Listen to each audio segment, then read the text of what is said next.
Hi, welcome to another episode of American Sailing Sailor of the Month. I'm Christy, your host, and I love speaking with sailors from around the world who have inspiring stories to share with all of us. This month, our December 2023 Sailor of the Month is Howard Clayman, who hails from Israel. He's based out of Herzliya, which is about 10 miles from Tel Aviv. Howard has some amazing stories about his times on the sea and also how current events have impacted his sailing. I look forward to you hearing from him today, and congratulations, Howard, on Sailor of the Month. All right. We're here with Howard today, Howard Clayman from Tel Aviv, Israel. He's our December 2023 Sailor of the Month. Howard, it's nice to have you here. Thanks very much, Christy. It's great to be here. Thank you very much for the honor of being Sailor of the Month. I'm real pleased to be able to virtually meet many ASA people out there via this video and share some of my background.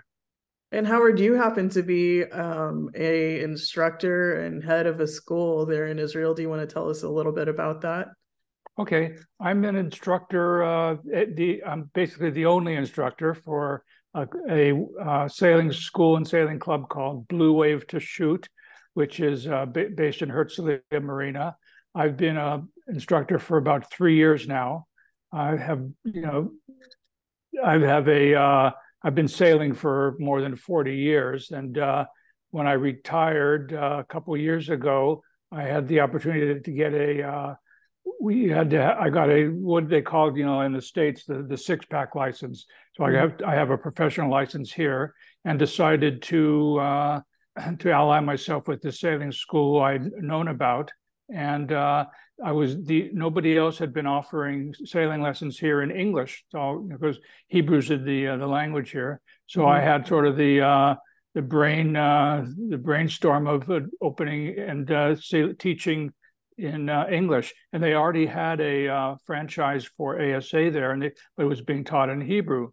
So I said, let me run with it with English, and it's been a success story. I mean, we've turned out, several hundred students already in the last few years, and we always have a waiting list. So it was something that they didn't really expect. So it's been a big success. Yeah, that's awesome. And it's so cool to hear, we talk so much about American sailing being global and around the world, and we certainly have schools all over the place. But given where you're located and the current events, going on right now in the world, and seeing when you reached out, I leapt at the chance to talk with you, because how interesting to, parlay sailing with, the things that are going on over there right now. So how is that impacting you guys? And you want to talk a little bit about that? Yeah, life goes on here, and granted, we had sort of a tough time in the last couple months. We pretty much had to, according to the orders of the authorities, we had to close down operations for about a month, and so I was teaching. I continued teaching via Zoom with the students that were already in the program. And about 2 weeks ago, we were given permission to go back out on the water, because things had sort of calmed down, and now we're back in full strength, and I'm taking on new students now who had been wanting to join the program. But it's challenging operating a school under the not to, and we're going to stay out of politics completely, but it's challenging to run a school in this kind of situation. Yeah, I can only imagine. And so our heart goes out to you for that, and just really proud for the strength and endurance that you guys are showing. So let's go back in time a little bit. So what got you into sailing? I noticed that you kind of started out at Marina del Rey, which is where we're based. So let's go back and kind of hear your sailing story. Okay. Yeah, I went to UCSB, and I had an opportunity to take a sort of an elective course for sailing. I was a surfer. I was seeing the sailors out there in the water, and go, that's got to be a sport that I'd probably enjoy. So I took the course, and fell in love with it, and the story has gone on for the last more than 40 years. We started out sailing on Solings, and then I got every chance I got, at school, I would go out with the sailing club from UCSB, after graduating, I went to a graduate school in New England, and I was actively sailed there in yachts and also on the Charles River on the little dinghies there. Then after that, I came back to California, and we worked out of LA. I sailed an awful lot in Marina del Rey. Had a fin that I sailed a lot there. Did a little bit of racing. I got involved with some of the larger yachts there, and sailed with several. I started sailing on some of the Mexican races, California, from Marina del Rey to Puerto Vallarta, and from other ones from California down to Mexico on large yachts like Sorcery, which is a CNC 61, and Shamrock, a yacht that belonged to Roy Disney, and Cal 40. I did a lot of that kind of sailing, and just became, I just really got more and more into it over the years. So that's how I started. Yeah. Yeah, that's cool. So you mentioned going through a sailing school there in Marina del Rey. Which specific one did you go through? Actually, I didn't. I wasn't. I was at California Yacht Club, and also Del Rey Yacht Club. I worked a little bit with the sailing schools there.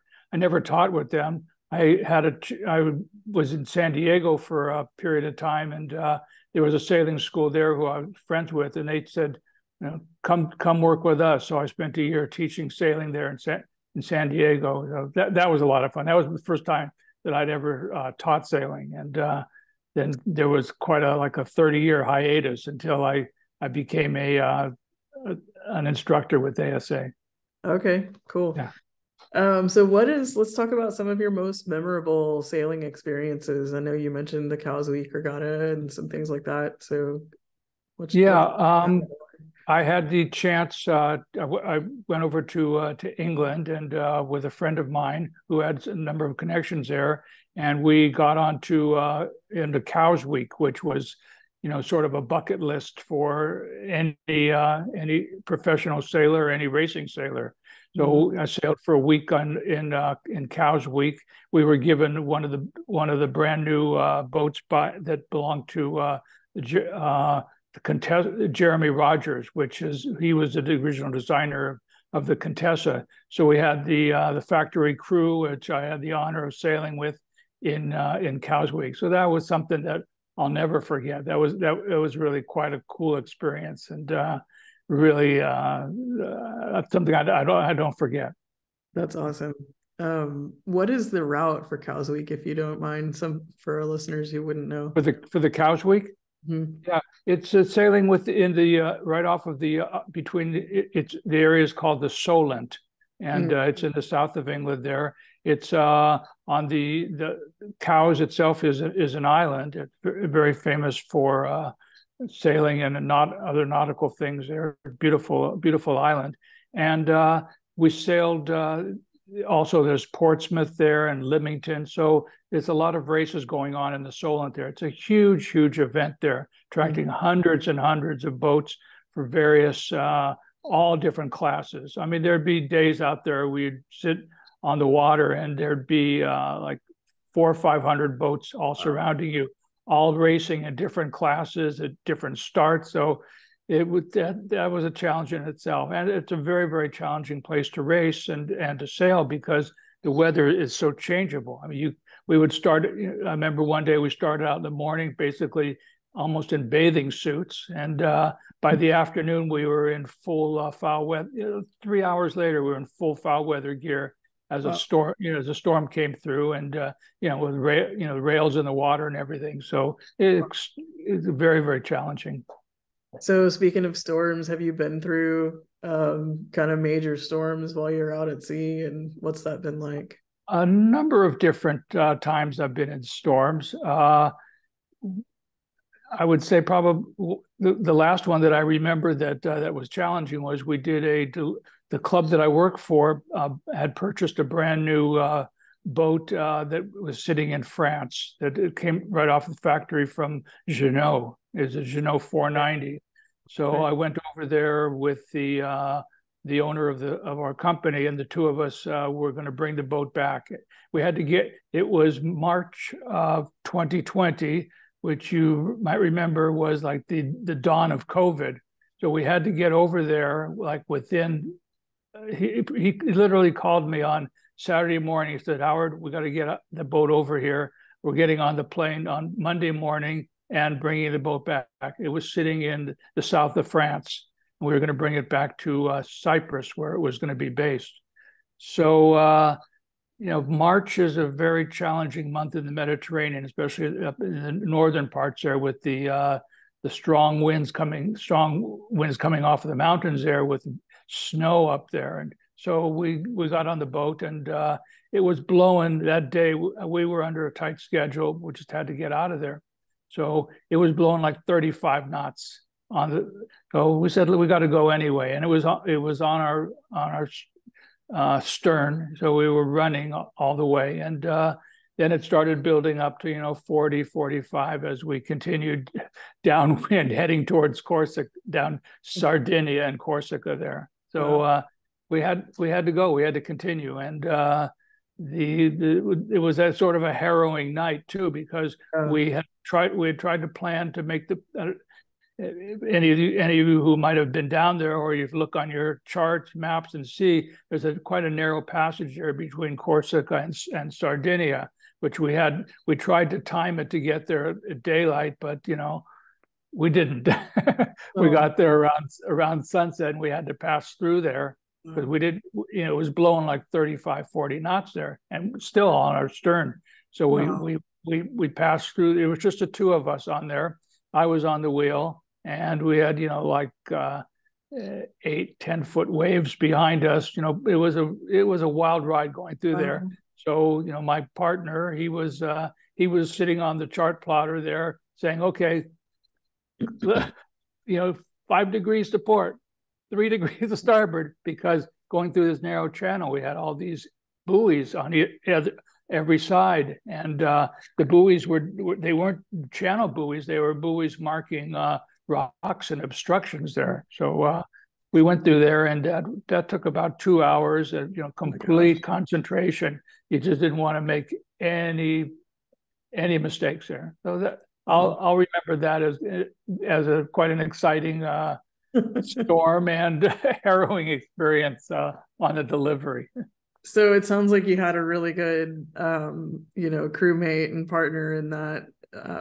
What advice would you give to people, and how do you select your crew when you're going on, a longer route? Okay, obviously you want somebody with experience. You don't,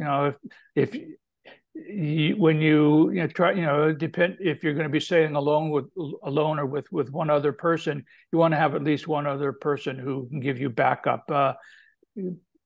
Sailing at night and doing watches at night, you need to be able to trust that whoever else is on watch knows what they're doing, and at least if they not 100% competent, that they'll come down and wake you up if anything is out of sorts. I like to have people who are also generally calm and more or less calm, but know how to get the adrenaline flowing when it needs to be. I like to also sail with people who have the same temperament as myself, and also people who really love the sea. Yeah. And also, it's nice if they don't get seasick. That also helps. But I would say, also my favorite crew people to sail with are Kiwis. They tend to be really of good temperament, and they almost grow up with sailing in their veins, so in their DNA. So I always enjoyed sailing with Kiwis. Yeah, it might speak to why there's so many Aussies and Kiwis in the Sail GP. That's right. They're all the racers there. Yeah. Cool. Well, so that's one of your most kind of memorable, but maybe not your most majestic experience. Do you have some really delightful experiences on the sea, that just moved your soul? I really like sunrises and sunsets. I enjoy being I mean, there's a lot of majestic sunrises and sunsets. Most of my sailing in the last number of years has been on the Mediterranean, and the Med is really quite known for having some beautiful sunsets, especially because as you sail around there, you have so many islands and mountains around there, which tend to create really majestic sunrises and sunsets. I like being out at night there alone on watch, and many sailors who have spent a lot of time out at sea there, away from the land and away from lights, are just mesmerized by the looking up at the sky and seeing a gazillion stars up there, and especially pointing out the constellations, and those are some of the nicest experiences I have. That's awesome. So you teach 201 through 204, is that right? Yeah, well, I'm teach 101 to 104. Yeah, right. 201, the certification. Yeah, so I teach everywhere from beginning to through the keelboat sailing and coastal cruising and bareboat chartering, and also we also have two catamarans there. So nice. I get involved in teaching with the catamaran too, which is another story in itself. Probably a lot of sailors out there will identify with that. You grew up in monohulls, and that's where you feel most comfortable. And then along comes the popularity of catamarans, and my wife really likes being on the catamaran. So I was sort of dragged tooth and nails into learning how to drive the catamaran, which was challenging in the beginning, but I sort of have really gotten into it. Yeah, they're really nice, especially if you're going to be out for a while with the bigger group. It's have some space, but definitely a different experience than a monohull for sure. Right, it's altogether different. Different. I still, give me a monohull anytime, but if it makes your family and friends happy, then go out on the catamaran and have lots of room to spread out. Yeah, very cool. Well, what are some of the other things you would want people to know about you or your school? Or, I guess one question I have for you before we get to that is, how did you get to Israel? What took you there? I came back in the after college for a visit, and sort of really liked the place, and I thought might be interesting place to come spend a little bit more time. And so I came back, and there was a program for American teachers to teach English here. Okay. And I came and fell in love, and then ended up staying here for a number of years, and then went back to the States for a number of years, and finally ended up here. And this is I've always kept up sailing and being around the water, and this is really an ideal place for it. And the sailing industry has grown tremendously over here, so there's just incredible opportunities to get out on the water. I mean, I'm out on the water sometimes more than I want to be, and this is a great hopping off point for sailing the Greek islands. I mean, we have Cyprus just about an overnight trip away from us, which we go over there quite frequently. We have the Greek islands there already from the Rhodes and Castellarizo, a number of those, very, very just 2 days away. And then we've got the Turkish Riviera, which is about 3 days away from here. So there's many, many opportunities to sail. And certainly very storied waters as well, from mythology to present day. There's just so much romance and passion to feel when you're out there in the different places that you can go. Yeah, it is. Whenever you go to every island you arrive to has some kind of history. You go to Ithaca, and the Ionian Sea, where Jason and the Argonauts, and the Odyssey, and you go to Rhodes, and where the Mount Olympus, and especially around, if you can sail up in the Aegean Sea there, with Santorini and all the islands over there. Each one has another connection to, especially as you probably did, like I did. We studied mythology back in high school there, and you go to these islands, and you read about it and go, this is where this happened, this is where these gods were, this is where Delphi was, all things like that. So yeah, it is really quite a special area of the world to sail in. One of the reasons my husband and I started sailing is we took a vacation to Greece, and we're on the island of Santorini, and took a little excursion out on a sailboat, and we just kind of looked at each other. We were like, every time we go on vacation, we wind up on a sailboat. Maybe there's something to this. And Yeah. Speaking of majestic sunsets, it was one of those, sunset sailing things, and the sunset was fantastic. And it just got in our hearts. So we came back and got on it and started sailing. And the rest is history. Yeah. Yeah, we really want to kind of go back and do that from the other side of the helm. So yeah. It'd be cool. But listen, it's really great to get to talk with you and hear a bit of your story. And thank you for bringing American sailing to Israel and the people there. We love what you're doing, and appreciate so much your time today, and wish you all the best. I want to thank you also, Christy, and thanks everybody at ASA for the big support they've given. That's really been a big help for us, and with the promotion that we've got with with our website and being once the Club of the Month. So yeah, that's tremendous support from ASA has helped our success a lot too. So thanks. Absolutely. Thank everybody back at the office there. All right, we'll do. We'll keep it going. Thank you, Howard. Okay, thanks, and fair winds to everybody. Take care. All right. Bye-bye. That's a wrap. Congratulations, Howard, on being American Sailing Sailor of the Month. Thanks for telling us your story. If you have a story you'd like to tell, we'd love to hear it. Check us out at asa.com/sailor of the month. Maybe you'll be next. Cheers.